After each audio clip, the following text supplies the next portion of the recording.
રાજ્યના રેશન કાર્ડના ગ્રાહકો માટે માઠા સમાચાર સામે આવ્યા। આજથી સસ્તા અનાજના દુકાનદારો હડતાળ પર જોવા મળશે। રાજ્યના 17,000 દુકાનદારો હડતાળ પર ઉતરવાના છે। રાજકોટના પણ 700 રેશનિંગ દુકાનદારો હડતાળ પર જોવા મળશે। બાયોમેટ્રિક વેરિફિકેશન પરિપત્ર રદ કરવા માટેની આ લોકોની માગણી છે। તમામ મુદ્દાઓને લઈને હડતાળ પર જોવા મળશે। સમયસર કમિશનની ચૂકવણીની પણ માંગ કરી રહ્યા છે। સરકાર સાથે ઘણી વખત માંગણીઓ મૂકી પણ સરકારે કંઈ ધ્યાન આપ્યું નહીં।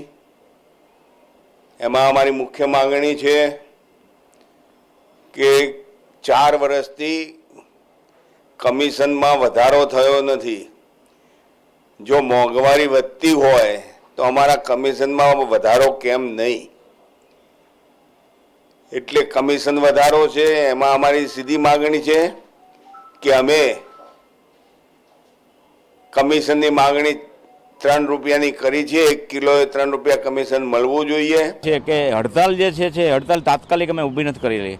અમે અવારનવાર અધિકારીઓને રજૂઆત જે કાંઈ અમારા 20 મુદ્દા છે 20 મુદ્દાની અવારનવાર અમે રજૂઆત કરેલી છે પણ કોઈ પણ જાતનો અત્યાર સુધી અમને જવાબ મળેલો નથી। અંતે અમારે હડતાલ કરવી પડે। હડતાલમાં મુખ્યત્વે અમારા જે 20 મુદ્દાની માંગણી છે મુખ્ય માંગણીમાં જોઈએ તો યોગ્ય વળતરની પહેલી બાબત છે। 20,000 મિનિમમ કમિશન અમે 30,000 કરવામાં આવે, 1.5 રૂપિયાને બદલે 3 રૂપિયા કરવામાં આવે। જે મોંઘવારીની બાબતમાં જે કાંઈ બધાને વધતું હોય એમાં અમર પણ રાજ્યના કે ભારત દેશના અંદર તમામ કર્મચારી જે લોકો કામ કરતા એ પ્રમાણે વેતન મળવું તો અમને પણ વેતન મળવું જોઈએ। આ મારી એક મુખ્ય માંગણી છે। કમિશનના હિસાબે અત્યારે જે સરકાર અમને 20,000 આપે એની બદલે 30,000 કરી આપવી જોઈએ।